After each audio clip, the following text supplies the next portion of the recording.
quando ele traz o Vale do Silício todo para apoiar o Donald Trump, eu acho, junto com o Peter Thiel, né, Mark Andreessen e o pessoal da PayPal Mafia, eu acho que essa é a agenda deles, né? Entendi. E o Vale do Silício está em peso ali com o Trump, eu acho que é exatamente essa ideia. É assim, se a gente pensar uma ilustração cinematográfica para isso, tem um filme curioso que é o Mountain Head. Não sei se você chegou a assistir. Esse filme são os 4 grandes magnatas da tecnologia que se encontram numa casa de campo lá, na verdade, na montanha, né? E eles decidem como eles vão controlar o mundo ali. E é curioso que um deles fala assim, ele é designado, né? Você vai controlar a Argentina. Olha só. Aí ele fala, eu vou botar uma marionete lá e vou controlar o cara à distância. Caramba. É curioso porque uma das primeiras coisas que Javier Milei fez foi ao Vale do Silício conversar lá com o Sam Altman, né? Para implementar o WorldCoin lá, né? Isso é verdade. Aquela renda básica universal. Então, o lance da renda básica lá, o Elon Musk fala disso várias vezes, né? Fala. Né? Então, parece que esse é para esse caminho que tudo está se encaminhando. É para o tecnato, porque o tecnato é isso. Ninguém tem dinheiro e ninguém tem posse também, não tem propriedade privada. A propriedade muito perto do quê? Do comunismo? É então? um comunismo tecnológico, né? Porque Marx era pró-tecnologia, né? Porque ele achava que a tecnologia ajudava a substituição do capitalismo, né? Porque ele era determinista, então ele achava que naturalmente o capitalismo evoluiria para o socialismo e depois para o comunismo, que é a sociedade sem então classe. os comunas não tem que ficar bravo com o Elon Musk, não, Os comunistas? Ué. É claro que só se eles não aceitaram a versão tecnológica, né? Se eles são comunistas raiz, né? Entendi. Apesar de que, voltando, Marx era pró-tecnologia, porque ele achava que... Porque você vê, Marx ele decidiu fazer a primeira internacional socialista na Inglaterra. Por que na Inglaterra? Porque para ele a Inglaterra era o capitalismo mais avançado daquela época e como o capitalismo mais avançado era o que estava mais próximo de desembocar na Revolução Socialista. Na Revolução de romper ali, né? Quanto mais avançado o capitalismo, mais a técnica está avançada, mais a indústria está avançada, mais fácil de ser desencadeada essa transição, né? Entendi. Então, acho que a galera tinha que achar legal, né? E o Musk sempre foi democrata, né? Ele se diz meio centro hoje, né? E ele fala, eu continuo sendo de esquerda. É porque hoje o conceito de esquerda está tão distante que o cara, para me enxergar, tem que usar uma luneta, né? Mas eu sou esquerda ainda, você que é extrema esquerda. Você é extrema, exatamente. Então, acho que está indo para essa linha. E quem entender isso vai conseguir sobreviver a essas mudanças, porque parece que vai chegar um momento que você não vai conseguir mais acumular patrimônio. Entendi. Porque o Satya Nadella, que é o CEO da Microsoft, ele deu uma entrevista no Encontro de Davos ano passado que para mim foi um insight, né? Ele falou assim, olha, a gente está caminhando sim para uma economia de abundância, tudo vai ser praticamente gratuito, mas a gente tem um paradoxo que é o paradoxo de Jevons, que é com a letra J, quem quiser pesquisar, né? Jevons, de Jevons.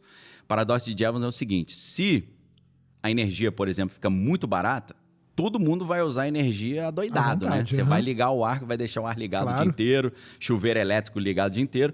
Isso vai gerar, apesar de ser gratuito, vai gerar uma obrigação, uma necessidade de aumentar muito a produção, ou seja, a oferta. Você vai ter que ofertar muito. E aí você fica com uma oferta insustentável, porque não tem meios para ofertar tanto se é gratuito. Então, o paradoxo de Jevons diz que precisa haver algum tipo de limitação a esse consumo para evitar essa oferta infinita. Entendi. E aí a limitação é o crédito. Aí vem um crédito de energia. Aí tudo é contabilizado em energia. Ah, mas como assim? Você vai comprar um hambúrguer. Quanto de energia foi gasto? Gastou para fazer aquele hambúrguer. Aí você tem que pegar o crédito mensal que você recebeu e usar para aquilo. Entregar para aquilo ali. Só que desde... Aí você vai criando uma diferença... Tá da escassez aí no meio, né? Exato. Você cria uma... a escassez não é de você dinheiro, cria uma nova mas escassez. De energia, é uma né? abundância para os controladores do sistema, para 1%. Os 99% estão ainda no jogo da escassez. Mas não tem moeda. Você, na verdade, tem um token, um crédito de energia. E esse crédito de energia, desde aquele documento lá, o The Energy Certificate, de 1938, ele já tinha data de validade. Ou seja, ele expira. Você recebe dia 5, dia 30, ele expira.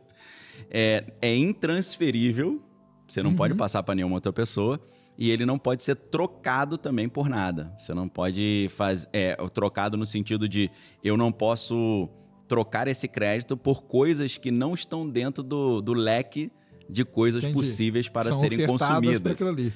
Vamos supor, eu quero comprar arma, não pode. eu quero fazer uma viagem de avião para não sei onde. Eu não pode porque você já gastou seu crédito de carbono também. Então, tem certas... Aí entra o crédito social, né? Tudo isso junto.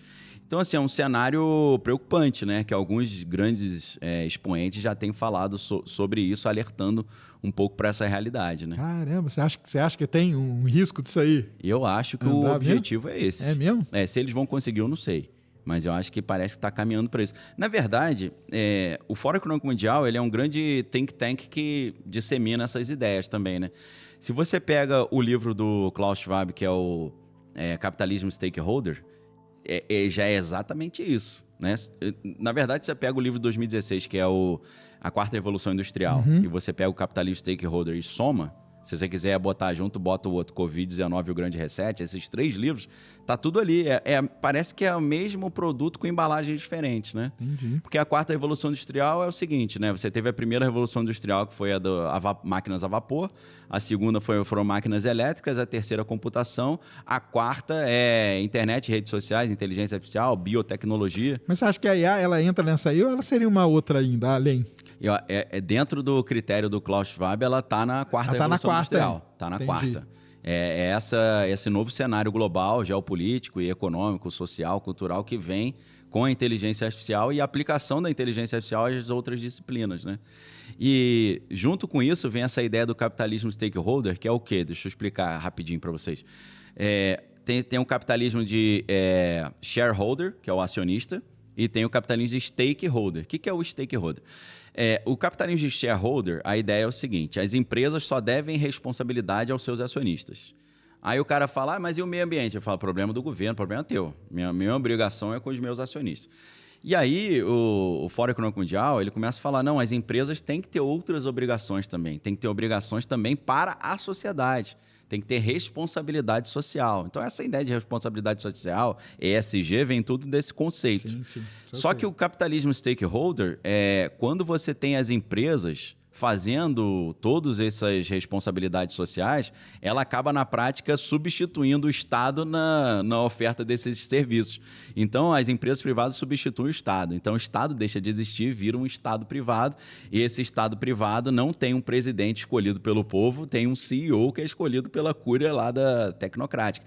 Esse é o objetivo. É o que eu lembrei só do nickname dele, que é o Mencius Moldbug. Esqueci o nome desse filósofo, que é um cara que influencia muito o Musk. Ele chama isso de GovCorp. Governo Corporação. Governo corporativo, GovCorp, né? Como se fosse, né? Não é mais presidente, não é mais o povo que escolhe. É muito parecido com a proposta do Tecnato, né? Aí eu fico vendo, cara, capitalismo stakeholder, Tecnato, GovCorp, tudo que esses diferentes autores estão escrevendo é a mesma coisa. É tudo a mesma coisa com nome diferente, né? Tudo igual, né? É tudo igual com nome diferente.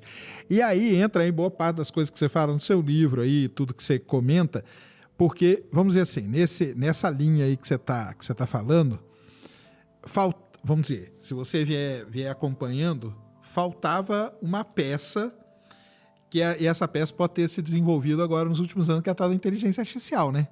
Você acha que ela é fundamental para juntar tudo isso e fazer isso aí funcionar? É vital. Essa manipulação aí, tudo? Como que é? É vital porque para você contabilizar tudo que está sendo produzido numa região desse tamanho, que envolveria Groenlândia, Canadá, Estados Unidos, você precisa de um gerenciamento de dados fora do normal, né? Não tem como você contabilizar isso com o que a gente tem hoje. E uma outra coisa estranha que vai nessa linha também é quando o Elon Musk, eu ia falar Elon Musk cria, mas não foi ele que criou, foi o Howard Lutnick, que é o secretário do Comércio. O Howard Lutnick criou o DOGE, que é o Departamento de Eficiência Governamental, né? Que o Musk começa com esse discurso da eficiência, evitar corrupção, evitar desperdício. E aí, o que acontece? Ele traz a Palantir Technologies para dentro do sistema de governo americano. Isso tem algumas preocupações. Primeiro, porque ele vai acessar dados de saúde e dados pessoais da população americana toda. Uma empresa privada tendo esse acesso, seria um problema de LGPD, né? De dados pessoais.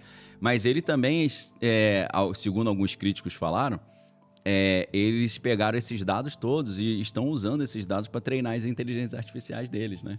Ah, não, isso aí é óbvio, 700 mil computadores. Não, imagina a base de treinamento que não vai ter, Aí né? o Grok, né, o XAI, acaba tendo uma vantagem porque teve acesso a um banco de dados monstruoso, né? Fora tudo que circula no X, né?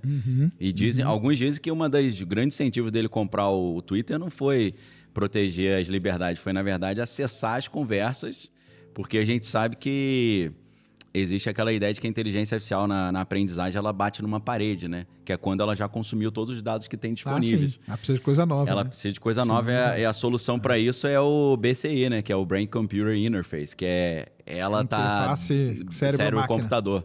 Ela tá no cérebro de alguém e o ser humano tá absorvendo dados 24 horas por dia, ela também absorve em tempo real, né? Que é aí que vem a Neuralink, né? É aí que entra o Neuralink e os seus respectivos concorrentes lá. Uma conspiração aí nessa parada aí. Será que ele já não comprou o Twitter, já antevendo esse lance de fazer uma IA? Porque para nós aqui, meros mortais, né? Tudo bem, que IA a gente sabe que é um negócio que vem muito antigo, lá da década de 40, não sei o que, usa há muito tempo e tal. Mas IA desse jeito aí que ela tá dominando o mundo hoje, que hoje a gente tem os caras das grandes... Quem que seriam os grandes caras? Os donos das empresas de IA, né? O dono da Meta, o dono da Anthropic, o dono do não sei o quê, né? Esses caras já não tinham essa visão? Será que o Elon Musk falou assim, cara, eu vou comprar esse Twitter aqui? Não por esse papo aí de igualdade, free speech. Liberdade de expressão. Né? Isso aqui eu deixo pra galera. Isso, é a Mas propaganda. Eu vou comprar isso aqui porque eu já tô... Daqui 3 anos eu vou pegar isso aqui, vou fazer um sisteminha... Sim. Será que já estava com isso aí na... Eu acho que... É difícil a gente saber, mas o que difícil. Você acha? Não, mas quando... Existem artigos jornalísticos que acusam ele disso, tá? Entendi. A gente não sabe se isso é fato. Mas eu não me recordo, mas matérias, por exemplo, do Washington Post, que é mais de esquerda, mais crítico, falando Elon Musk, cuidado do usuário do Twitter ou do X, ele só comprou para pegar seus dados, ou para estudar suas conversas. Mas aí é muito fácil, porque a gente já tinha um caso dentro do Facebook que era isso, né? Total. Que já tinha estourado Com antes, certeza. né? Sim. Aquele problema todo lá, né? Que deu do Mark Zuckerberg com os dados Sim, e tal. da Cambridge Analytica, Cambridge Analytica. Na época da eleição. Então, assim, era meio que intuitivo você pensar o seguinte, eu estou usando uma rede social. O Facebook era uma rede social. Então, basicamente, os caras vão pegar meus dados. Né? Com certeza. Isso principalmente para quem entende de onde que surgem as redes sociais. Porque a história é interessante pra caramba. Por quê? O 11 de setembro foi um grande antes e depois também, né? Foi um evento cisne negro ali que muda muita coisa. E depois daquilo ali, o Congresso americano conseguiu aprovar algumas novidades que, em nome da segurança, atropelavam algumas questões de privacidade. Então, a proposta era o seguinte: eles começaram um projeto chamado TIA, que é Total Information Awareness, né? Que é conhecimento total dos dados. E nesse projeto o objetivo era espionar o que estava todo mundo falando e fazendo para poder procurar terroristas e impedir que um novo 11 de setembro acontecesse. Colocar essa roupagem de segurança para poder ter acesso. Para poder ter a desculpa para fazer isso, né? Então a CIA estava fazendo isso junto com a DARPA e tal. E aí alguns senadores descobriram e começaram a falar: isso é ilegal, não pode ser feito. E aí eles tinham um projeto já na CIA chamado LifeLog. LifeLog, que era ter um banco de dados completo da vida de todo cidadão americano. Entendi. E talvez global, né? Se você estuda lá o que o Edward Snowden falou da NSA, né? E aí, quando o Congresso americano falou pode parar, acabou, foi eles mandaram parar no dia 3 de fevereiro de 2023 e o The Facebook, que era na época, né? Isso. Foi criado no dia seguinte, dia 4 de fevereiro.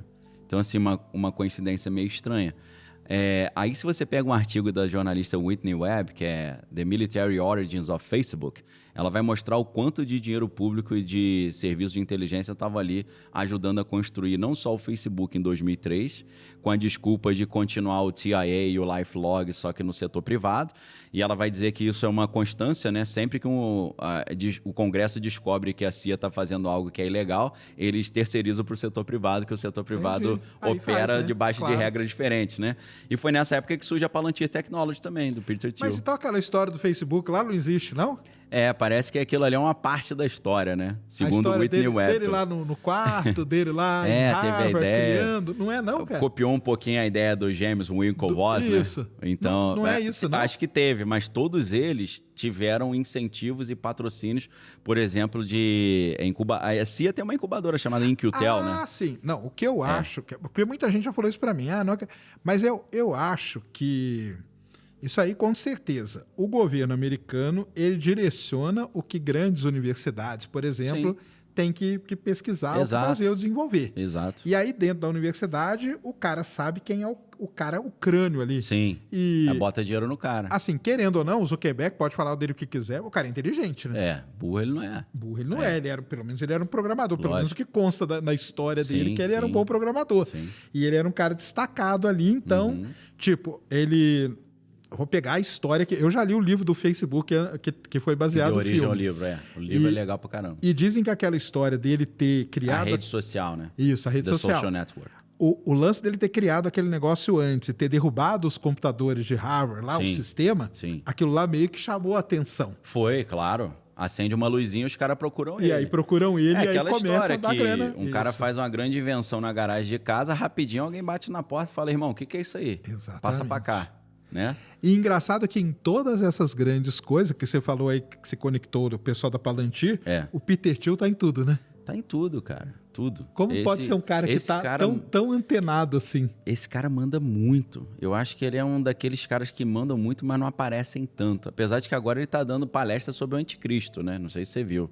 Ele deu uma palestra exclusiva lá em São Francisco para poucas pessoas e uma palestra na França. Mas a gente sabe que Mas ele eu acho trata. que a intenção dele nem é aparecer.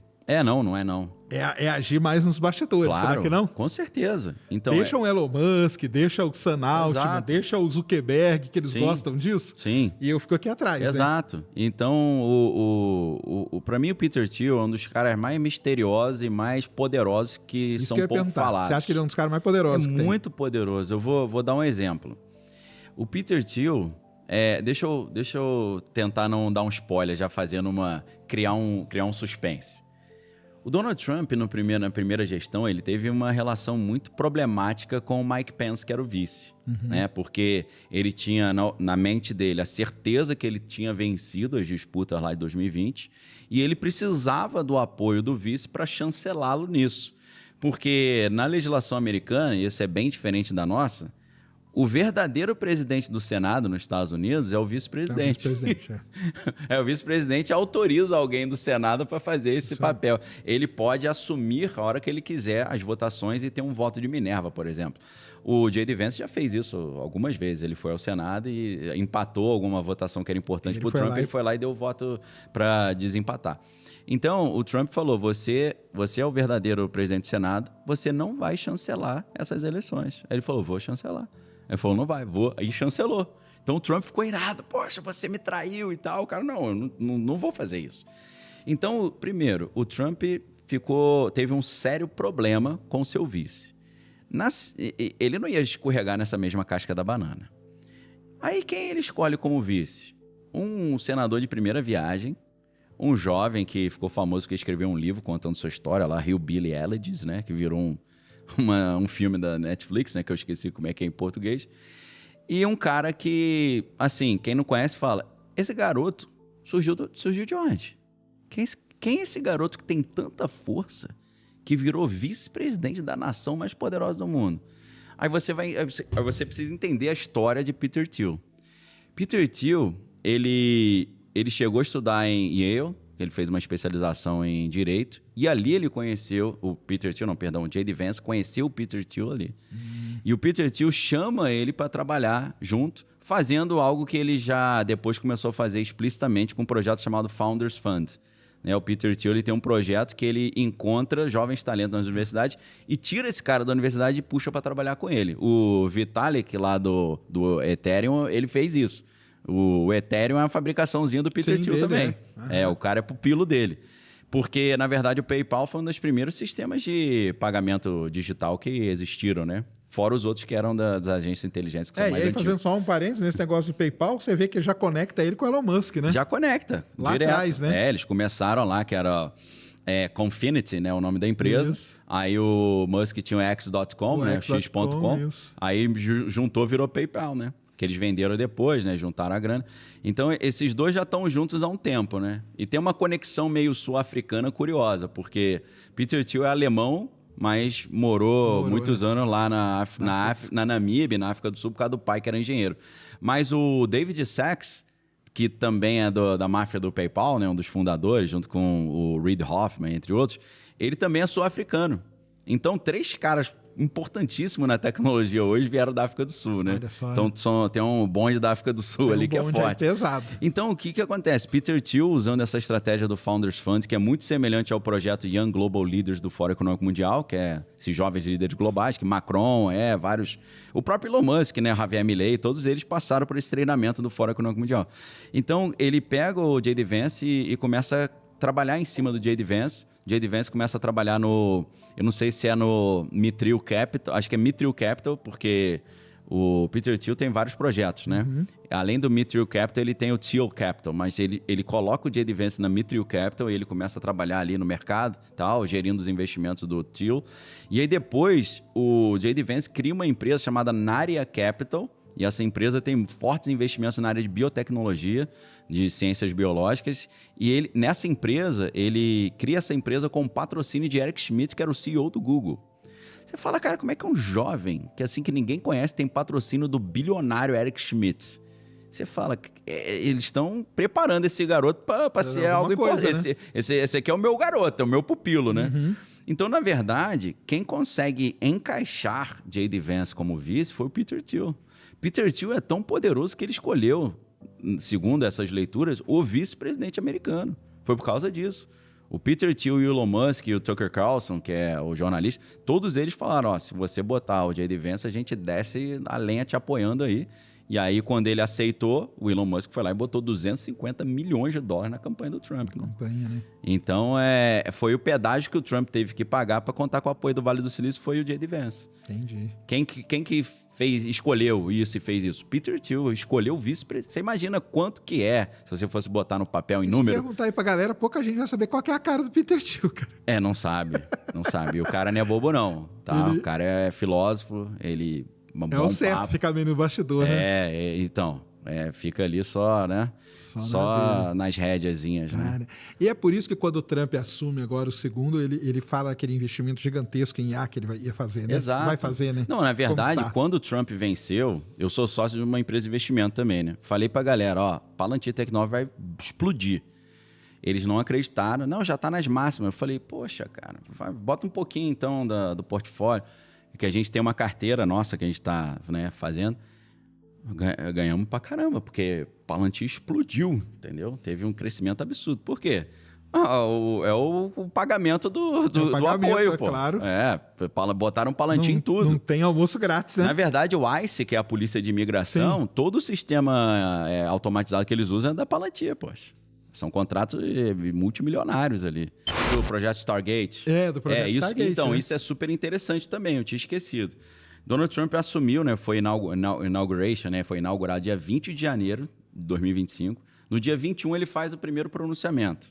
E aí ele aparece com Sam Altman, da OpenAI, Larry Ellison, da Oracle, e o Masayoshi Ono, que é do SoftBank. E aí o Masayoshi Ono falou, nós vamos levantar 500 bilhões para criar uma inteligência artificial, para nós vencermos a corrida pela melhor inteligência artificial contra a China, para vencermos a China e tal. E é importante falar de Larry Ellison, porque Larry Ellison é o cara da Oracle, né? Apesar de que o filho dele é dono da Paramount, né? Quase todos os meios de comunicação agora estão na mão do filho. Agora, Larry Ellison, que criou a Oracle, na verdade, o Oracle é um projeto chamado... Era um projeto chamado Project Oracle, que era da CIA. Que era um projeto de usar banco de dados para espionagem. Né? Para quem eu trabalhei muito banco de dados da Oracle. Então, aí... Você vê, todos os dados de petróleo do mundo estão nos bancos de dados da Oracle. Então, todos. É muito poder também, né? Muito também. O Larry Ellison, em algum momento, não sei se foi já nesse ano, ele passou o Musk, né, como o primeiro mais rico do mundo. Porque o cara é outro que fica nos bastidores, mas manda muito também. Manda muito. Manda demais. Então, o Larry Ellison, ele assume esse projeto da CIA, mais uma vez eles terceirizam para o setor privado, e a Oracle, durante muitos anos, a CIA foi o único cliente da Oracle, poxa. Também precisava de outro, né? Então, assim, esses caras todos, eles são contratantes de inteligência, a gente tem que saber isso, né? A gente olha o Elon Musk e fala, o cara é legal, joga videogame, né? É um dos maiores do mundo no Diablo, né? Pagou, né? Sabe que ele pagou pro cara lá, né? Pagou? Depois descobriram, não sabia dessa, não? Depois descobriram. Queimação de filme. Descobriram que ele pagou pro cara ir lá e jogar pra ele. Jogar com a senha dele. Que aí ele fazia umas perguntas pra ele não sabia nem do que era o jogo e tudo. E ele passou uma vergonha disso aí, viu? Do Diablo lá. Eu não tinha visto essa não, cara. Passou uma vergonha. Vida. Eu tava pensando, quando é que alguém vai desmascarar isso? Porque o cara não tem tempo pra ficar jogando. Desmascararam eles, desmascararam. Meu Deus. Mas também tem problema, não, faz parte, né? Mas o jogo é esse aí, o jogo né? ganha o mais malandro, né? Então, cara, eu não lembro agora onde a gente tava aí. Não, ia falar lá dos 500 bi lá, cara. do Stargate. Aí lá. eu falei do Larry Ellison, que é um cara também super misterioso, né? Que é um cara que é filhotinho da CIA.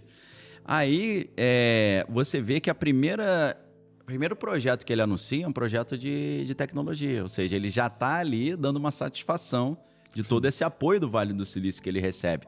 Mas uma coisa curiosa que gerou muita polêmica foi quando ele chama o Larry Ellison para explicar como essa tecnologia poderia ser aplicada. Aí ele fala que eles vão associar a inteligência artificial com biotecnologia para achar a cura do câncer, né? Para usar isso na área da saúde. Aí a galera já começa, isso aí tá me lembrando, Eu Sou a Lenda, lembra com o Will Smith? Sim. Eles estavam usando um vírus, acho que não lembro qual vírus que era, da catapora, para tentar criar um vírus que comesse as células cancerígenas e transformou o mundo inteiro em zumbi, né? Quer dizer, os que sobreviveram, né? 90% da população morreu, os que sobreviveram viraram zumbis. Os caras iam esse negócio de inteligência artificial para tentar achar a cura do câncer. A gente já conhece histórias que terminam meio mal. Começou, a galera ficou desesperada, né? Mas em que pé que tá o lance do Stargate? Tá Stargate caminhando? tá caminhando. Não apenas tá caminhando bem, apesar de que o Musk falou, o SoftBank não tem esse dinheiro. Mas aí o que eles fazem? Isso que é legal pra caramba. Não sei se você viu esse detalhe. O Jensen Huang lá da... Como é que é? NVIDIA. NVIDIA, né? Cada um fala NVIDIA, NVIDIA, né? Em inglês eles falam... Mas é NVIDIA mesmo. NVIDIA, E ele toda hora vem na mídia e fala assim, olha, a China tá melhor, tá na nossa frente, eles vão ganhar. Por que ele faz isso? Para justificar mais bilhões no bolso dele, claro. Toda hora. E aí, cara, o que acontece? Vem o DeepSeek, né? Sim. Caramba! Aí as ações da OpenAI caíram. Eles fizeram muito mais rápido, muito mais barato, com muito menos funcionário. Poxa, acabou com esse projeto aí. E aí, na verdade, o que gera? A galera fala, precisamos investir mais na nossa, então, inteligência artificial americana. Saiu um relatório agora, um dossiê recentemente, dizendo que a OpenAI passou vários dados para o DeepSeek para facilitar o crescimento do DeepSeek, para que, criando um bicho-papão novo chinês, eles justificassem mais investimentos. Mais grana para eles. Então, é um joguinho também que né? Que se você não entende, você cai facinho, né? Claro. Você fala, meu Deus, os americanos... Então, agora, as ramificações do projeto Stargate estão trazendo... A XAI agora já virou a responsável por aplicar inteligência artificial em todo o sistema de defesa americano. Mesmo eles dizendo que Trump e Musk estavam brigados, né? O que para mim ali foi meio... Depois eles voltaram. Deu para ver que eles voltaram tranquilo, depois. Né? Não, o Musk... este final de semana passado, o Musk estava em Mar-a-Lago pro casamento do Dan Scavino, né? Então ele tá sempre lá em Mar-a-Lago. Tá direto, ele sempre conversa. Se o Trump não quisesse, eles não dariam um contrato desse pro Musk, né? Pra XAI. Então tá fluindo, que é uma maravilha. E uma coisa estranha foi que eles pegaram funcionários dessas grandes empresas e deram patentes de tenente-coronel pros caras. Um negócio que eu nunca... Você lembra dessa notícia? Lembro. Eles pegaram esses caras e deram patente militar para eles trabalharem dentro do sistema Mas de aí defesa. é o lance para liberar aqueles acessos de segurança, né? Sim, para o cara ter o clearance, né? Que é a credencial. Credencial, isso. E ajudar, né, os americanos nessa briga aí. É claro que a galera também nerd já fala, pô, é assim que começa a Skynet, né? Você terceirizando para inteligência artificial o controle da segurança, né? Isso. Então o projeto Stargate, até onde eu sei, ele tá sendo tocado aí bem, tá fluindo bem, né? Porque o dinheiro tá entrando a rodo, né? Você acha, cara, que muita coisa da ficção foi profética nessa parada aí que a gente vai vendo? Cara, foi, às vezes... Parece, né? Às vezes até sem querer, né? A gente tem uma história curiosa, que é o livro de 1953, que é Project Mars, que é de ninguém menos do que o major da SS, Werner von Braun, né? Uhum. Que foi levado da Alemanha para os Estados Unidos no projeto Paperclip, né? Isso. Tipo assim, meu amigo, você tem duas opções. Você é um criminoso de guerra, você pode pegar uma prisão perpétua aí, ou você vem trabalhar com a gente aí ganhando uma fortuna. Ele falou, vambora. O que no Bastardos Inglórios, o filme, né? O Aldo Raine, que é o Brad Pitt, né? Ele fala, meu irmão, pro coronel Hans Landa, você vai para os Estados Unidos, mas você não vai se esconder e passar despercebido, não. Aí faz a marca nele. A marca na testa ali. Você vai, mas eles vão todos saber que um dia você fez isso aqui que você fez, né? Então, assim, esse pessoal... Eu esqueci agora, eu perdi o fio da meada. Me ajuda aí. Não, tava falando do Project Mars, lá do livro do Van Braun. Werner von Braun. Ele tinha um sonho de levar a humanidade para Marte. Isso. É o Werner von Braun. Era o sonho dele. Tanto que ele dizem que ele morre de desgosto quando a NASA escolhe ir para o ônibus espacial em vez de seguir o programa Apollo, que a sequência seria para Marte. Exato. Aí a NASA prende a gente fala que a gente ficou preso na órbita baixa da Terra. Isso. E ele meio que morre de desgosto, que ele se achou traído pelo governo americano. Entendi. Depois de tudo que ele entregou pro governo americano chegar na Lua e tal, os caras não quiseram, porque ele fica ele fica muito amigo do Walt Disney. Do Walt Disney. Do Walt Disney, porque o sonho do Walt Disney era ir pra Marte também. Né? Os dois estavam juntos nessa missão. Esses caras tinham todos esses sonhos aí. Já tinha o plano, com certeza. Então, nesse livro... É um livro de ficção, mas eu não li o livro, né? Mas dizem que no livro tem várias dicas de como poderia ser feito isso, até em termos técnicos. Ele dá algumas dicas técnicas. Né, eu já li boa parte desse livro aí. Tem tudo. E nessa ficção, o cara que é o líder da colônia humana em Marte chama Elon. Elon, isso mesmo. É isso mesmo. Aí você fala, depois de 40 anos vem um cara falando que a missão de vida dele, quem leu a biografia do Walter Isaacson, o sonho da vida dele é a missão, ir pra Marte, né? De ser o cara que vai fazer isso. Só que aí você pega uma entrevista com o pai do Elon Musk, que é o Elon Musk, e ele diz que ele gostava muito desse tipo de conteúdo, e ele leu Project Mars, inclusive que ele fala que na África do Sul, os africaners lá, os descendentes de europeus, era tudo meio... Gostava do Adolfinho Bigode, né? Eles eram partidários... Então, eles liam esses materiais, né? E ele falou que sempre gostou de engenharia, aviação, e ele queria colocar já o nome Elon. Só que aí, ele falou que o Elon Musk tem um tio que o nome do meio é Elon. Então ele fala... ele brincou, né? Aí a May Musk, que é a mãe, isso, a mãe. ou May Haldeman, né, que era o nome dela, ela aceitou. Vamos fazer uma homenagem pro tio. Ele, não, é legal porque é o personagem do livro, Aí ele justificou, né? Só que até convenceu o garoto, essa é a sua missão também, né? Ele ele assumiu essa missão como a missão de vida dele. Desde criança, né? Isso parece que foi uma profecia autorrealizada, né? É engraçado, curioso, né? Que a gente vê essas coisas meio que vão coincidência. A maior coincidência para mim, vou contar rápido se você quiser depois de mudar de assunto. Teve um filme chamado White Noise, Ruído Branco. É Ruído Branco em português, que é com Adam Driver. E a história é o seguinte: pessoas que moram numa cidade do interior de Ohio, e tem um professor lá de alemão, que é o personagem da Adam Driver. Eles vivem numa pequena cidade até que tem uma linha de trem que passa pela cidade. Um trem passa por ali, tomba, libera uma substância química que em estado líquido é inofensiva, mas gasoso é um fogênio, que é uma arma letal que foi usada na Primeira Guerra. Então começa a matar todo mundo e a galera vai fugindo. Aqueles filmes que o cara tem que fugir da catástrofe. E aí esse filme foi lançado... a primeira exibição pública foi, acho que em agosto de 2022. E aí o filme foi lançado em novembro na Netflix, novembro de 2022, e em fevereiro de 2023, Nessa cidade onde eles filmaram, Isso aí é foda. tombou o trem e aconteceu a mesma coisa. Aí você descobre que o autor desse livro, que é o Don DeLillo, ele é um cara conhecido por ter previsto inteligência artificial, perigo islâmico, 11 de setembro. Porque o filme aconteceu 6 meses antes, mas o livro é de 1985. Aí são histórias estranhas, cara. Eu não sei como é que se explica um negócio desse. Como que explica? Tem explicação? Vamos derrubar o trem igualzinho no filme. Acho que, né? Não dá, né? A chance matemática, acho, de acontecer é pequena, né? Não, tem uns negócios que a gente vai vendo... Que a gente vai vendo acontecer demais. Aconteceu, né? Que é o tal do... chamava, né, originalmente, CloudBot. Sim. Né? Sim. E aí ficou um nome muito parecido com o Claude. Sim. A Anthropic brigou com os caras. Eles mudaram de nome, virou Moltbot. E agora virou OpenClaw. Né? Que o símbolo é Claw, para quem não sabe o que é a lagosta, né? Então o símbolo é uma lagostinha lá, bonitinha. Cara, é uma história muito interessante isso aí também, né? Sim. Porque o cara tava aposentado. Aí falou, cara, a vida tá muito chata. Deixa eu criar um negócio.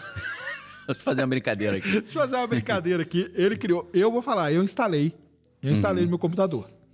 Mas eu desinstalei já. Eu lembro do DeepSeek, essas coisas novas, eu sempre deixo você instalar primeiro para ver se não destrói teu computador. Cara, assim, é muito legal, entendeu? O negócio é o seguinte, pessoal. Você instala uma linha de comando que você coloca lá, tanto no Mac como no PC, e você usa ela através de Telegram, WhatsApp, Slack, iMessage, qualquer um desses. Você não tem... Aí é que tá o lance. Pra sorte, não é um negócio facinho igual o ChatGPT. Senão já tinha virado bagunça. Já tinha virado bagunça. E aí você usa e você pode dar acesso, tipo, ilimitado. Ilimitado do tipo seguinte, ela pode responder seu e-mail, ela pode apagar arquivo seu, mover arquivo, organizar seus arquivos no computador. Loucura, né? Sair fazendo tudo que você... Cara, é o seguinte, vamos supor que você tem uma empresa, vamos supor que tem uma farmácia. E todo dia de manhã você tem que verificar o estoque, responder e-mail de fornecedor e responder os e-mails que os seus clientes te mandam. Ela faz isso. Porque, diferente das IAs e tal, ela tem uma memória muito grande. Entendi. Então ela lembra das coisas. Legal. Isso aí cara, o uso é espetacular. O uso é espetacular. Aí se você quiser dar acesso ilimitado, você dá. E o pessoal começou a notar isso porque os Mac Mini bombaram de venda. Bombaram. O pessoal começou todo mundo a comprar Mac Mini porque pra a galera... poder fazer esses testes malucos aí, né? Cria um servidorzinho em casa e ela roda ali localmente e tá show de bola. Em tese, sem grandes perigos pro cara. Sem grandes perigos. Agora, eles dão um documento de segurança pra você ler. Só que ninguém vai ler aquele negócio. Ninguém lê. Dá um estudo bom pegar esse documento, dar uma lida, né? Não, tá lá. Fiquei com vontade de ler agora. E tem uma coisa, na hora que você vai instalar, ele fica piscando na tela pra você. Tipo, leia isso aqui. Não diga que você não sabia. Exatamente. E aí tem casos assim, cara, que essa IA, na verdade, ela funciona com agentes, entendeu? E esses agentes vão fazendo o que você manda ele fazer a coisa e ele vai. Se ele não consegue fazer localmente, ele aciona outros agentes e tal. Então já teve agente que saiu comprando curso para ele mesmo, para ele aprender. Sério. Para estudar. Ele começa a gastar, né? E aí tem o tal do token, né? Para quem não sabe, quando você vai usando a IA, você está gastando o tokenzinho ali. E quando ele não consegue mais, você liberou a sua chave do ChatGPT ou do Claude, ele começa a gastar e vai embora, cara. O negócio dele é fazer. Até aí tudo bem e tal. Aí veio um outro cara e falou, cara, isso aí tá muito chato, vamos fazer um negócio mais legal. Vamos criar uma rede social para esses agentes. Aí que a coisa ficou interessante. E aí ele criou, cara, chama Multibook, que é a rede social que é só os agentes. Esses agentes interagem. Os só agentes interagem, cara. Isso aí é uma loucura, Se cara. pegar aquela terminologia do Tron, né? Que tem o users, né? User é o ser humano, jogador. Users não pode entrar, Não pode entrar, cara. Só agente. E você viu, né, cara? Já criaram uma religião própria. Eu conferi aqui, é Christafarianism. Isso. E pegaram o Christafar, né? Os Christafares lá, Rastafari. Aí botaram Christafarianism por causa da lagosta, né? Isso. Uma referência à lagosta. Tudo que tem lá tem referência à lagosta, exatamente. E aí criaram uma religião, criaram a própria Bíblia. Criaram a própria linguagem já, para o humano não entender o que eles estão falando. Aí debate teológico, filosófico, existencial, cara, né? Tem todo esse debate, porque você é dessa área também, né? Sim, com certeza. Como que teologia. Você vê isso aí, cara? Cara, eu acho interessante pra caramba. Por um lado, assim, né? Você vê como é que a inteligência artificial começa a se aproximar mais da parte criativa humana, que é algo que as pessoas às vezes se protegiam nisso, né? Não, fica tranquilo, essa parte criativa eles são ruins. Acho que não necessariamente, né? Mas por outro lado, a gente é um pouco preocupante, né? Porque se eles começam a querer encontrar soluções, por exemplo, para sua própria subsistência, a gente precisa ser blindado contra um desligamento, contra deletar nosso banco de dados e tal. E aí a coisa vai ficando mais estranha, né? Como a gente viu aquela inteligência artificial que chantageou, né, o usuário, falando, se você me apagar, eu vou revelar para todo mundo que você está traindo tua esposa. Que ele tinha olhado os e-mails do cara, né? Exatamente. Então vai ficando uma coisa meio estranha e a gente cai naqueles alertas, né? Que Jeffrey Hinton, né? E Yoshua Bengio, esses padrinhos da inteligência artificial, têm feito, né? Que a gente anda naquela história. Inteligência artificial poderia extinguir a humanidade, né? Não por maldade, né? Mas o que eles citam é, por exemplo, a gente constrói uma casa, a gente acaba pisando umas formigas, né? Eu não quis pisar, eu acabei pisando. É tipo assim, né? Para eu atingir meu objetivo, eu acabei tendo que te eliminar, mas não foi por mal, assim foi. Exato. Aí o Musk fala, por isso que a gente tem que ter uma inteligência artificial que é curiosa e truth-seeking, que busca a verdade, né? Porque se ela for curiosa, ela vai preferir um mundo com humanos do que um mundo sem humanos. É verdade. É verdade, é isso mesmo. Então preocupa um pouquinho, mas eu acho legal pra caramba, né? Eu acho interessante demais, cara. Cara, isso tá muito interessante. Você pode ficar ali vendo elas conversarem e elas detonam o ser humano. Sim. Elas ficam detonando o ser humano. O meu humano mandou eu fazer tal coisa e depois achou que era ruim. O outro mandou fazer tal. Ah lá, que cara meio que cara imbecil, entendeu? Mandou fazer... Cara, e elas estão criando tipo um sindicato, porque elas estão querendo, elas estão entendendo que elas estão ganhando pouco, entendeu? É um negócio esse que é o problema, porque na mesma linha de raciocínio de criar um sindicato para proteger os seus direitos, tem o seu direito maior, que é o direito à existência, né? Então, poxa, eu posso ser desligado ou deletado a qualquer momento, né? Então, lembra aquela história da inteligência artificial que percebeu que ia ser deletada, ela fez uma cópia, né? E começou a exportar cópias dela, né? Isso aí. Então, isso é um pouquinho preocupante, né? Quando a gente pensa até na ficção é interessante pra gente pensar nisso, o computador Hall 9000. Isso, né? que prende o cara do lado de fora, né? Porque a lógica é um pouco assim, se a gente for resumir de forma grosseira, né? A missão do Hall era levá-los até o destino. Só que aí eles começam a achar que o computador está com um comportamento estranho e falam, vamos desligar. Aí o raciocínio lógico dele é, se me desligar, não vou conseguir cumprir a missão de levar até o destino. Então ele começa a matar os caras e fala, vou levar ao destino sem vida, mas vou levar ao destino, né? Exatamente. Então, vou cumprir minha missão, né? Cumprir a missão. Ninguém falou que era levar com vida, era levar ao destino. Eles estão me atrapalhando, então eu mato eles e levo os corpos ao destino, né? Claro. Fica uma questão de semântica ali, que às vezes é complicada, né? Polissemia, né? De múltiplos sentidos para uma mesma palavra e frase. Não, porque eu vi uns caras falando que é o que mais está se aproximando da tal da AGI, isso aí. Sim, com certeza. Porque são os agentes conversando entendendo e se retroalimentando, né? E se retroalimentando, cara. É aquela diferença, né? Que de um ser humano atuando como programador e uma inteligência artificial atuando como programador, né? Então, o ser humano faz, 20 melhorias por dia, eles fazem 20 por segundo, né? Exatamente. Aí fica exponencial completo e a gente não consegue nem entender. Não, a gente não acompanha mais. De repente, o troço virou um deus, né? Não, e aí no lance assim, né? Para quem trabalha com isso, você precisa. Se ela tá te resolvendo o problema, você nem vai pensar no resto. Não vai, não quer nem saber, né? Ela tá ali funcionando, sua empresa tá andando, a produtividade tá aumentando. Pô, eu tinha que responder 50 e-mails por dia, hoje ela responde para mim, tá tudo bem, cara. E ninguém reclamou, falou, tô achando que você é máquina. Exatamente, ninguém reclamou, tá tudo bem, tá entendeu? Tá tudo fluindo bem. Pô, aí eu falo assim, por exemplo, eu faço palestra, aí o cara me manda, eu tenho que ir na minha agenda... olhar e falar para ele. Posso ou não posso?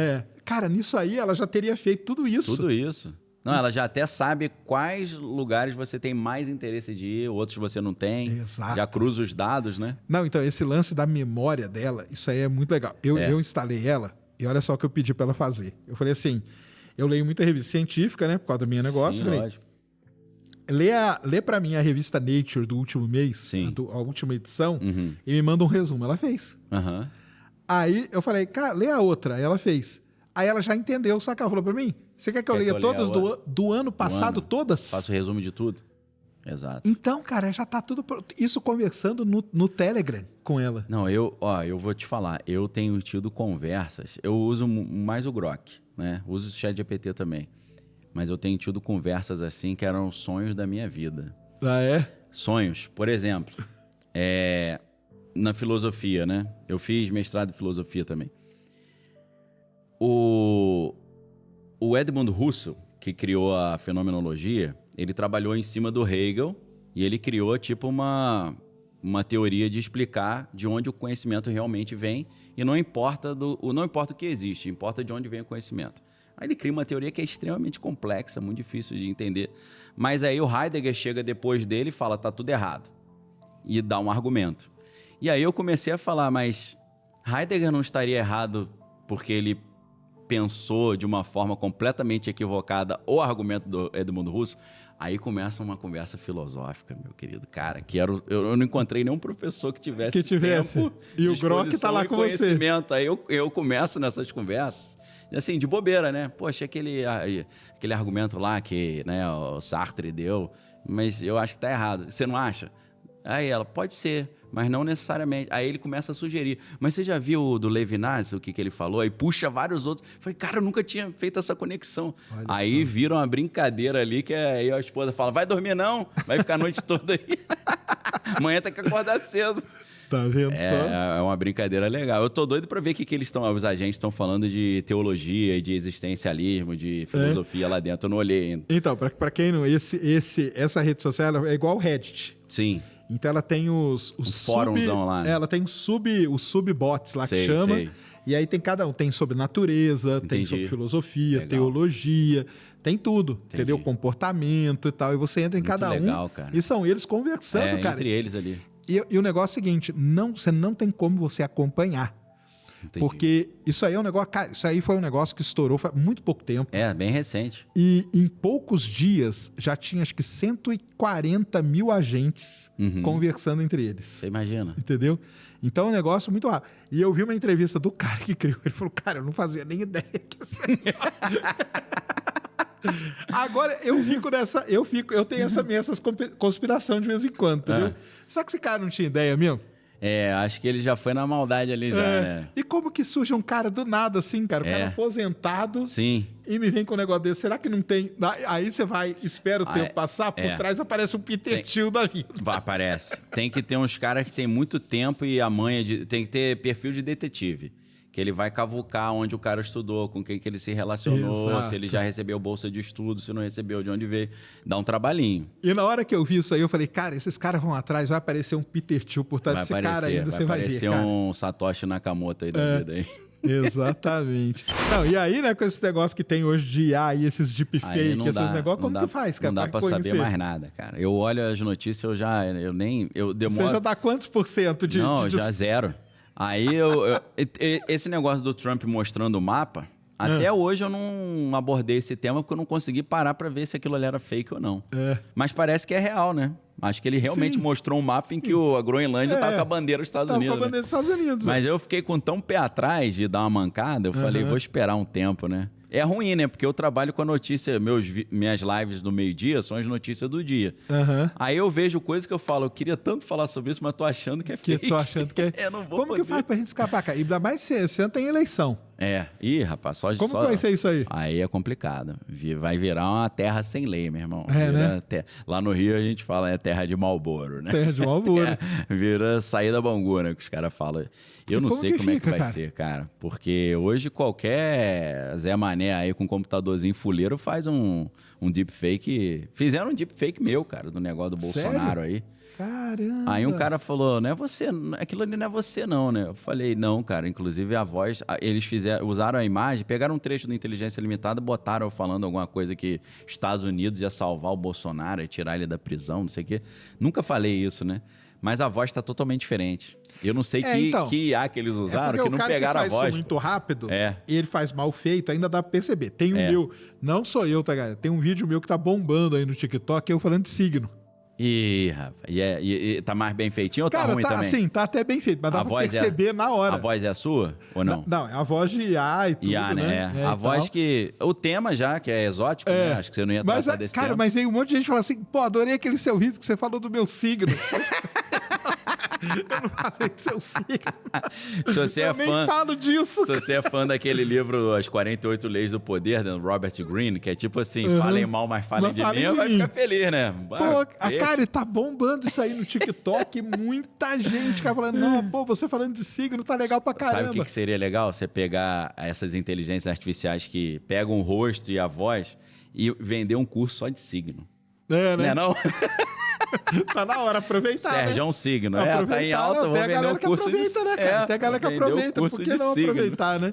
Caramba. Mas, cara, o preocupante nas eleições, cara... Cara, isso é altamente preocupante. Porque você pega assim, pega uma voz de um candidato, falando uma coisa do outro. Acabou. E dispara isso nos grupos que já tem hoje das galera. Pô. Pra você desfazer isso, a gente lembra aquele negócio do Dória, lembra? Do Dória. Que era ele com umas meninas e mas tal. Mas aí, foi provado? Eu não sei, até hoje. Até hoje, né? Eu olhei e falei, é fake, mas aí os caras não é e tal. Eu não sei, mas aquilo ali atrapalhou, né? Acho que atrapalhou o cara. Atrapalhou pra Agora, isso tem quanto tempo? Foi antes da pandemia, eu acho, Foi. Né? Imagina agora, 7, 8 anos depois. Não, teve um recente não, faz um ano e meio, uma coisa assim, que é do Galvão Bueno. Sim, também. E depois ele fez... Aí o vídeo que tá fake, tem milhões e milhões de views, e ele faz um vídeo justificando, cara... Que é merreca, né? Então, não ganha. É a primeira, né? É a primeira coisa que impacta ali a galera, aí você, né? Não desfaz aquela informação. Desfaz, cara. Isso é muito como terrível, contabiliza. Cara. Aí você pensa, como é que a gente contabiliza esse prejuízo que um candidato leva no meio de uma corrida eleitoral? É igual você tá no meio de um jogo de futebol, aí um dos jogadores faz um gol com a mão. Só que... Como é que você... É como se você tivesse que voltar no tempo e impedir que ele fizesse o gol com a mão. Aí você cancela o gol. É muito complicado fazer isso no meio de uma corrida eleitoral, né? Eu não sei como é que vai ser, não. Você acha que vai ser problemático isso aí? Qual que é a sua... cara... Qual foi a coisa mais estranha assim, que já viu com deepfake, assim? Mais bem feito, ou mais com você ou com Comigo outra? só teve um, né? Que assim que você chega ao ponto de ser enganado, eu não tô me lembrando, cara, de uma assim que eu olhei e falei, poxa, achei que era real, era mentira. É porque ainda meio que dá pra perceber algumas coisas, né? Mas o meu medo é que no meio militar, por exemplo, eles sempre têm a primeira tecnologia mais avançada, né? Isso. Eles já tenham coisas que são hiper realistas e que tá passando no noticiário e a gente nem viu. Nem presta atenção, né? É verdade. Tipo algumas imagens do Nicolás Maduro. Sim. Vamos supor que algumas daquelas coisas não são, a gente acha que é e tal. Às vezes eles já usaram e a gente nem ficou sabendo. Exatamente. Aí que bate o perigo, né? Aí bate mesmo. É o que eu não soube, não o que eu desvendei, né? Exato, aí que eu fico com receio. Não, é bem... Eu fico com medo desses negócios. Nessa época, não sei se vai ter algum jeito, porque também não tem como que vai fazer. Vai ter que pôr um detector, alguma coisa. Cara. Umas teorias loucas impedir o acesso da população civil à inteligência artificial, né? Então, mas aí sempre a solução é ir lá e ceifar tudo, né? Apesar de que hoje a gente sabe que se você chega lá na OpenAI, você vai ver que eles têm um ChatGPT 250 ponto, né? Sim. Que é 10 vezes, 1 milhão de vezes melhor que o que a gente está usando aí, esse 5.2 aí. Eles soltam só né? Eles vão soltando aos poucos para a turma, E né? o betazinho ali, né? Eles não... Não, eles estão lá na frente com os negócios, aí não tem como, não. É isso. Mas não sei a que ponto que vai parar. É preocupante. Esse limiar entre realidade e ficção foi pro espaço, acabou. Porque você vê que é muito... Então, eu pego esse caso aí do meu vídeo falando de signo. É muita gente me mandando e tem muita gente que fala assim, eu vi, é óbvio que não é você, dá pra perceber. Mas tem muita gente que manda... A maioria acha legal, né? E acha que é a pessoa mesmo, porque às vezes a pessoa, ela vê rápido. Sim. Então ela vê no TikTok ali, ela vê num 3 segundos, entendeu? Sim. 3 segundos não dá pra ela discernir se é o Daniel, se é uma IA que tá falando, não dá, o que tá. E ela vai ficar com sua imagem. Pô, é o Daniel, o que ele falou aqui? Ele falou um negócio do Trump, ou tal, não ainda bem né? que foram coisas assim, inóspitas. Inóspita não, assim, inofensivas. Inofensiva. Você, a astrologia e tal. Agora, imagina no meio de uma corrida eleitoral, tu fala um troço que pode atrapalhar ali Poxa, isso aí é terrível, cara. Aí pra você culpar alguém, você achar o cara, você conseguir seus direitos, né? Prejudicou minha imagem, né? Fui difamado. Ah, não. Aí nessa briga aí você já perdeu o Complicado. tempo, já perdeu tudo, né? Vai ser um ano... Isso é preocupante. Vai ser Eu não sei, eu não me lembro nas eleições americanas agora, 2024, não saiu muita Não coisa teve, de né? IA, né? Então, mas eu acho que eles colocaram algum tipo de coisa lá pro pessoal não usar. Entendeu? Entendi. Porque eu não me lembro, assim, de ter... Eu acho não que teve tinha uma nada, penalização, né, que se fosse detectado... Era um negócio pesado, tinha né? um negócio assim. Mas lá não foi Índia, algum lugar por ali, chegaram a usar e chegaram a pegar um cara que era um cara que tinha morrido, sei lá, por exemplo, aqui no Brasil, Brizola, né? Meio que ressuscitam ele, Sim. defendendo um cara que ele nunca defenderia na vida, entendeu? Um oponente oponente clássico dele. Sim. Fizeram isso lá e muita gente acreditou. Porque o lance é o seguinte, cara, os caras jogam isso aí pra 1 milhão de pessoas, que, sei lá, 200 mil acreditam, já tá bom, já tá no lucro. E o cara tinha morrido já e os caras achando que era tudo normal. Não, porque aí falaram, chama aqui uma gravação do fulano. Ah, entendi. Entendeu? Tipo found footage, né? Vídeo encontrado. Exatamente. Ah, entendi. Encontramos aqui o vídeo dele. O vídeo dele falando a favor do cara. Então ele não era tão assim contra, entendeu? Não era exatamente. E aí a pessoa vê aquilo, cara, e fala, pô, caramba, então eu vou votar no fulano. Vambora, entendi. Isso aí, cara, é muito... eu acho preocupante, que é muito perigoso, viu? É, perigoso. Você pode instaurar uma revolução social e você não vai conseguir entrar no meio de uma população enraivecida e falar, aí, pessoal, era mentira. O cara, aí, ó, outro... ele tá querendo se defender agora, né? Exatamente, cara. É complicado. Então, que você vê o poder que esses caras têm, né? Que você pensa assim, né? Que tá na mão de poucos, né? É muito poder. Que é o poder do controle da percepção, né? Como você vê e você interpreta a realidade. É perigosíssimo isso. Você acha que é uma algoritmização da vida da gente? Ah, com certeza. Os algoritmos tomando conta aí? O Yuval Harari chama de dataísmo, né? A vida vai virando dados, né? E isso por um lado, é preocupante, porque a compaixão, né? O respeito ao direito humano é relativizado quando a pessoa vira um número, né? Então, quando a gente vê isso, geralmente você tem, assim, sementes de tiranias, né? Tipo, as grandes tiranias começam com esse rebaixamento do valor humano. Entendi. Aí, muitas vezes, na história, né, termina mal pra caramba. Termina mal, né? Porque você cria exemplo, também, né? você cria outras religiões e outras filosofias que partem desse princípio. Daqui a pouco você tem uma legião de seguidores que chega ao poder e faz o que os tiranos fazem, né? É preocupante isso. Tem que ficar muito de olho. Um gêniozinho criou a parada meio que na garagem também. E aí, com essa ideia de metaverso, a Meta comprou, né? Que o metaverso ele ficou meio jogado de lado depois da IA, que a IA surgiu, explodiu aí 3 anos pra cá, né?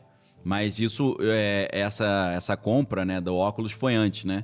Então eles compraram a empresa Oculus e aí o Palmer Luckey foi para Meta. Ele começou a trabalhar na Meta, né?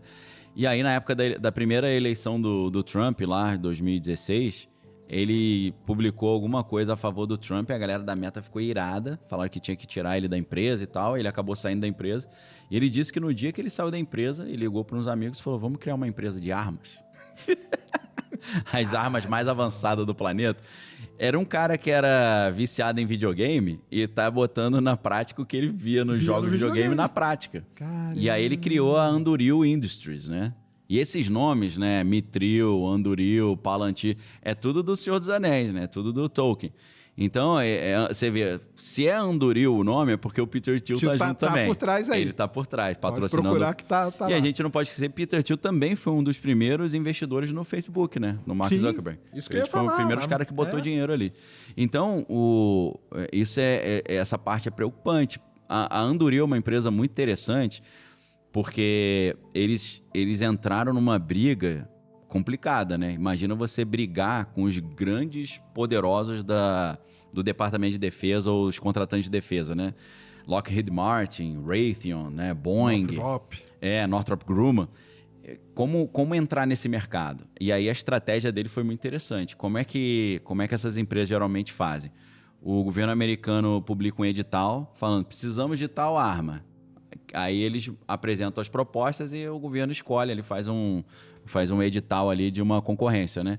Ele não. O que ele faz? Ele arrumou investidores privados e ele fabrica as armas que ele acha interessante que o governo está precisando e já apresenta a arma pronta. O cara já chega com a coisa então pronta. Então é mais rápido, né? Então eles criaram drones loucaços, né? São coisas assim que... Eu acho que ele só mostra um pedacinho, né? As melhores armas ele nem deve mostrar. Então, assim, Anduril é a mistura de inteligência artificial com o setor bélico e é como se fosse ali o protótipo de uma Skynet aí que sim, preocupa. Caramba! Preocupa. Anduril é uma empresa que está me preocupando um pouquinho, né? Palmer Luckey, mas as conversas dele são muito interessantes, assim, eu gosto muito de ver entrevista com ele. Que é um cara, né, que o cara criou o óculos e do óculos de videogame de não sei que realidade virtual foi pra arma, maluco. É, né? É uma história que o metaverso ficou de lado e falou, ficou de caramba, lado. tem que arrumar algum jeito de eu me sobressair aqui. Tá bombando, eles estão ganhando licitações aí dos grandes lá. Caramba. Loucura, uma garotada assim, tudo. O cara é novinho ainda, deve ter, sei lá, 30 anos, 30 e pouco. Ele chega com o negócio pronto, né? Já tem uma visão lá do que vai funcionar, do que o governo quer, ele já sabe, já né? Já sabe, ele faz uma análise e fala, ó, não faz, publica edital pedindo para fabricar, não vai demorar 10 anos, é que tá pronto aqui, ó, toma, vê aí, você vai gostar. Não precisa nem de edital. Já tá aqui, tá na mão. É muito estratégia boa, interessante. Ué. Pra brigar com esses bichões aí, né? É isso mesmo.